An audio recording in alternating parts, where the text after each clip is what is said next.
ብርሃን ባንክ ዘመናዊ ቀልጣፋና ምቹ አገልግሎቱን በተሻለ ቅርበት ለውድ ደንበኞቹ ማቅረቡን በመቀጠል የሞባይል ባንኪንግ አገልግሎት ተጠቃሚ እንድትሆኑ በአክብሮት ይጋብዛል።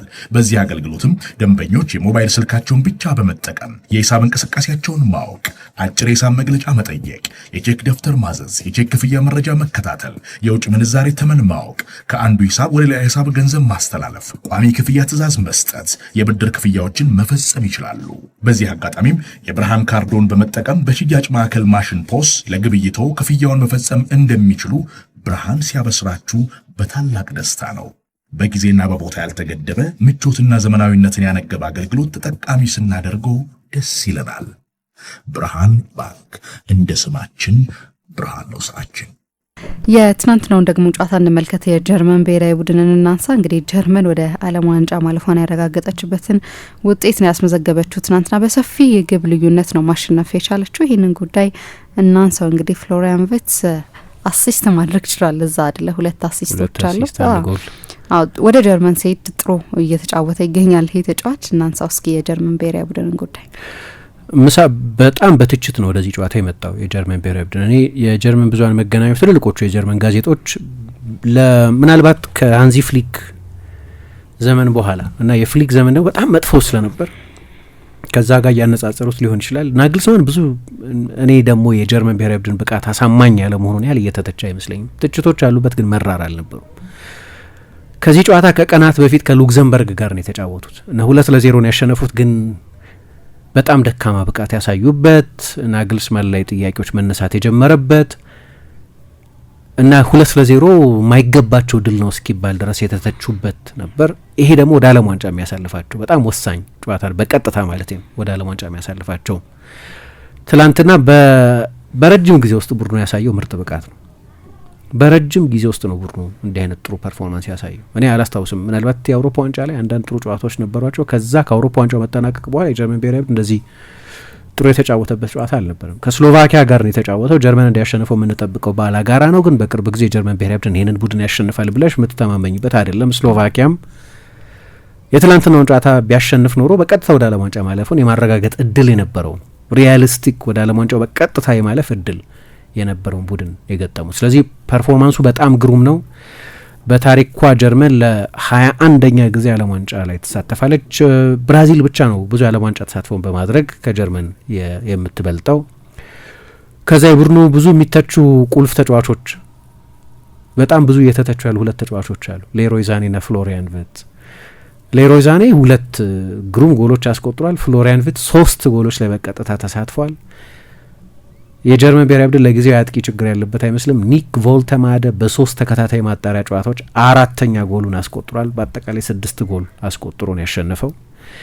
የጆሹዋ ኪሚህ ና የኒክ ሽሎተርቤክ መመለስ ለጀርመን ብሔራዊ ቡድን እንዴት አስፈላጊም እንደሆነ ትላንት ያየንበት ነው። በጣም ትልቅ ድል ነበር። እንዳልኩት በፐርፎርማንስ በኩል ከበቀደሙ ጨዋታ ጋር ሊነጻጸር የሚችል አይደለም። እኔ እንዲያውም ናግልስማንን ካየሽው ምን ይላል መሰለሽ በእግር ኳስ 30% ታክቲክ 70% ኮኔክሽን ነው ይላል። የሰው አስተዳደር ነው። በቃ በኤሊት ደረጃ የምታሰለጠኝ ከሆነ ዋናው እሱ ነው እና በጣም ይጠነቀቃል። በጣም ጥንቁቅ ነው። የሆነ ጊዜ የማኑኤል ኖየርን የግብ ጠባቂዎች አሰልጣኝ በማሰናበት ውስጥ ከነበረው ሚና በስተቀር በሌሎቹ ነገሮች ሁሉ አምርሮ ተጫዋች በመተቸት የሚታወቅ አይደለም እና በቀደም በሉክዘምበርጉ ጨዋታ ደስተኛ ስላልነበር በተለይ ሌሮይ ዛኔን በጣም ነበር የተቸው እና ሎተር ማቲያስ ወጣና እንዴት ነው ስለ ዛኔ የማታውቁት? እሱ የሆነ አይነት የተለየ አቴንሽን የሚፈልግ ማባበል የሚፈልግ አይነት ተጫዋች ነው። የምትተቹት ከሆነ ይሰበራል። እኔ ብዙም የሚሞቀኝ ተጫዋች አይደለም በግሌ። የችሎታው በጣም አስደናቂ ተጫዋች ቢሆንም ብዙ ማልወዳቸው ነገር የሰውነት ቋንቋው ልክ አይደለም። በቂ ረሃብ፣ በቂ ሞቲቬሽን ያለው ተጫዋች አይመስልም። በጣም ቸልተኛ ነው፣ ነንሻላንት የሚሉት እንደዛ አይነት ግዴለሽ የሚመስል ከጓርዲዮላ ጋር ያጣላው የነበረው ነገር እሱ ነው። ክህሎት ሳያንሰው ከልጅነቱ ጀምሮ የሌሮይ ዛኔን የልጅነት ክሊፖች ስታይ እኮ የመጀመሪያ የሻልካን ጨዋታ እኮ ሪያል ማድሪድ ላይ በቻምፒየንስ ሊግ ጨዋታ ሲያደርግ የሚገርም ጎል አስቆጥሮ ነው የጀመረው። እንዴት አይነት ባለ ተሰጥኦ ነው! ግን ሁሌም እንዲህ አይነት የሞቲቬሽን ችግር ያለበት የሚመስል ብቅ ጥልቅ የሚል ወጥ ያልሆነ ተጫዋች እና በአንድ በኩል የሚያስቆጭ የእግር ኳስ ህይወት የነበረ ይመስለኛል። ለሲቲ ተጫውቷል፣ ለባየር ሚኒክ ተጫውቷል፣ ብዙ ዋንጫ አሸንፏል። ግን ከዚህ በላይ ሊያስኬድ የሚችል ተጽዕኖ የነበረው ተሰጥኦ ያለው ተጫዋች ነው። ግን በ30 ዓመቱ በቱርክ ሊግ ነው የሚጫወተው። ምንም አይደለም በቱርክ ሊግ መጫወት፣ ግን በደህናዎቹ ሊጎች ሌላ ትልቅ ቡድን መጫወት የሚያስችል ችሎታ ግን አለው እና አሰልጣኙ በቀደም በጣም አብጠልጥሎት ነበር። ግን ትላንትና በጣም አስደናቂ ነው። ሁለቱንም ጎሎች ያስቆጠረው ከፍሎሪያን ቪርትዝ በመጡ ኳሶች ነው። ስለዚህ የሚቀጥለው የዓለም ዋንጫ ላይ ወሳኝ ተጫዋቾች ይሆናሉ ተብለው የሚታሰቡ ተጫዋቾች ጥሩ መጫወታቸው አንድ ነገር ነው።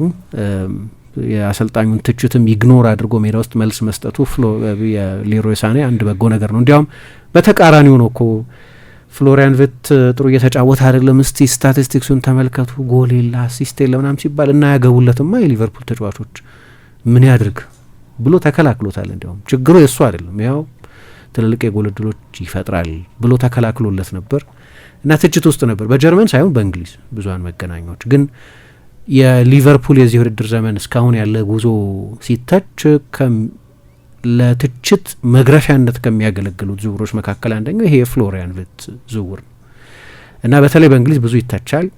የጀርመን ብሔራዊ ቡድን አሰልጣኝ ብዙ ይከላከልለታል። 140 ሚሊዮን እንደው ደህና ተከላካይ ቢያመጡበት አይሻልም ነበር? አማካይ ክፍሉ ላይ ሌላ 6 ቢያመጡበት አይሻልም ነበር ወይ?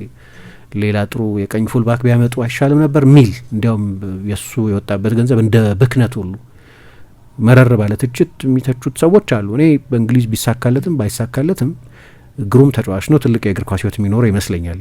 ግን ሊቨርፑል ውስጥ ያለ አጠቃላይ የቡድን እደሳ ኮላተራል ዳሜጅ ነው የሚመስለኝ። በእኔ በኩል የራሱ የፎርም ችግር አለ፣ ግን ሌሎች ከሱ ብቃት ደካማ መሆን ውጭ ሌሎች ማብራሪያዎች መኖር ያለባቸው ይመስለኛል። ረጅም ጊዜ ያየሁት ተጫዋች ስለሆነ ሊሆን ይችላል፣ ክህሎቱ ላይ ምንም ጥርጣሬ ስለሌለ ሊሆን ይችላል። ትናንትና የክህሎቱን መጠን አሳይቷል። ለሌሮይ ሳኔ አንድ በጣም ግሩም የስሎቫኪያ ተከላካይ መስመርን ተሻግሮ የሄደ ኳስ አቀበለ። አንድ ወደ ጎል እየተጠቀለለ የሚሄድ ኳስ ክሮስ አደረገለትና ሌሮይ ሳኔ በአስደናቂ ሁኔታ ጨረሰ። ሌላ ደግሞ ራሱ ጎል አስቆጠረ። ከዛ ለእንትና ለማን ነው ኦዲጎሮ የሚባል አንድ ተጫዋች ትላንትና በ19 ዓመቱ ጎል ያስቆጠረ ተጫዋች አላቸው። ከረጅም ጊዜ በኋላ በዛ እድሜ በመጀመሪያ ጨዋታው ጎል ያስቆጠረ ተጫዋች ነው። ለሱ ደግሞ ፍሎሪያን ቪርትዝ ስለምን አስደናቂ ተጫዋች ነው እንደምንል ጥሩ ማብራሪያ የሚሆን የተረከዘ አሲስት ነበር የሰጠው፣ በአኪል አሲስት ነበር የሰጠው። ስለዚህ ለሁለቱም ብዙ እየተተቹ ላሉ ተጫዋቾች ግሩም ነበር። ስለዚህ ሁለት አስደናቂ አሲስቶች ሰጥቷል። ሌላ መነሳት ያለበት እዚህ ይህንን ጨዋታ ካነሳው አይቀር የሽሎተርቤክ መሰለፍ ነው። እንደምታውቂው አንቶኒዮ ሩዲገር ተጎድቷል። በእድሜም ያን ያህል ወጣት አይደለም፣ 30ዎቹን ተሻግሯል። የዓለም ዋንጫ ላይ ነው የምጠብቀው የጀርመን ብሔራዊ ቡድን ሁለት የተከላካዮች ጥምረት የኒኮ ሽሎተርቤክ እና የዮናታን ታህን። አሁን ታህን ባለፈው ኪሚህ ተጎድቶ ስለነበር አንበላ አድርጎት ነበር። የበለጠ የባየርን ተጽዕኖ ያለበት ነው። በነገራችን ላይ ለአመታት የባየርን ተጽዕኖ ቀዝቅዞ ነበር። አሁን ግን ፓቭሎቪች፣ ኪሚሽ፣ ሌሎችም ተጫዋቾች የባቫሪያ ተጽዕኖ ያለበት ቡድን በመሆን እንደገና መስተዋል ጀምሯል። ግን ሽሎተርቤክ በተለይ በቢልድ አፕ ጊዜ ለዚህ ነው ባየር ሚኒክ፣ ባርሴሎና ምናምን እየተባለ ያለው በጣም ድንቅ ቴክኒካዊ ችሎታ ያለው ተጫዋች ነው። የእሱ መመለስም ትልቅ ዜና ነበር። በተለይ በቢልድ አፕ ጊዜ የጀርመን ብሔራዊ ቡድን ከኋላ እየተጫወተ በሚወጣበት ጊዜ የበለጠ ጥራት ያለው ቴክኒካዊ ተጫዋች፣ ጨዋታ መገልበጥ የሚችል ድንቅ ዲያጎናል ኳሶች ማቀበል የሚችል ተጫዋች ነው። እሱም በጎ ነገር ይመስለኛል። አንድ ጥሩ ነገር ግን በተለይ እንደዚህ የኮንፊደንስ ችግር ያለበት ቡድን በጊዜ ጎል ማስቆጠር መጀመሩ። ትላንትና የሰርጅ ግናብሪ ጎል ሲቆጠር ገና 4 ደቂቃ ነበር። ከዛ ፍሎሪያን ቪርትዝ ሌላ ጎል አስቆጠረ በ15 ደቂቃ ውስጥ። ኒክ ቮልተማድ 18ኛው፣ ሰርጅ ግናብሪ ሌላ ጎል 29ኛው። እስከ ረፍት 4-0 ይመሩ ነበር። ግን በተለይ በጊዜ የተቆጠረው ጎል በስቴዲየም ውስጥ ሊኖር የሚችል የትኛውንም ውጥረት ያረገበ ነበር። አንድ ዴቪድ ዱሪስ የሚባል ተጫዋች ብቻ ነው በቃ ፈታኝ ሙከራ ያደረገው። እሱንም ኦሊቨር ባውመን አሁን የጀርመን ብሔራዊ ቡድን የመጀመሪያ ተመራጭ ግብ ጠባቂ ሆኖ እየተጫወተ ያለው ከቴር ሽቴገን መጎዳት በኋላ እርሱ ነው። እሱ አስደናቂ ሁኔታ መለሰበት። ስለዚህ ምንም ድክመት የሌለበት ፐርፎርማንስ ነው ማለት ይቻላል። እንዲያውም አሰልጣኙ ቅድም ያነሷቸው ሁለት ተጫዋቾች ከጉዳት ገና መመለሳቸው የሆኑት ሁለት ተጫዋቾችን ለማሳረፍ እድል አገኝ። ኪሚሂን፣ ኒኮ ሽሎተርቤክን ገና ሁለት አጋማሽ ተጀምሮ 10-15 ደቂቃ እንደሆነ ነው ቀይሮ ያስወጣቸው። ስለዚህ ይሄ ደግሞ ኒኮ ኮቫችን እና ቪንሶን ኮምፓኒን የሚያስደስት ይመስለኛል። የተጫዋቾቹን ለከፋ ጉዳት እንዳይጋለጡ ስላደረጋቸው ማለት ነው።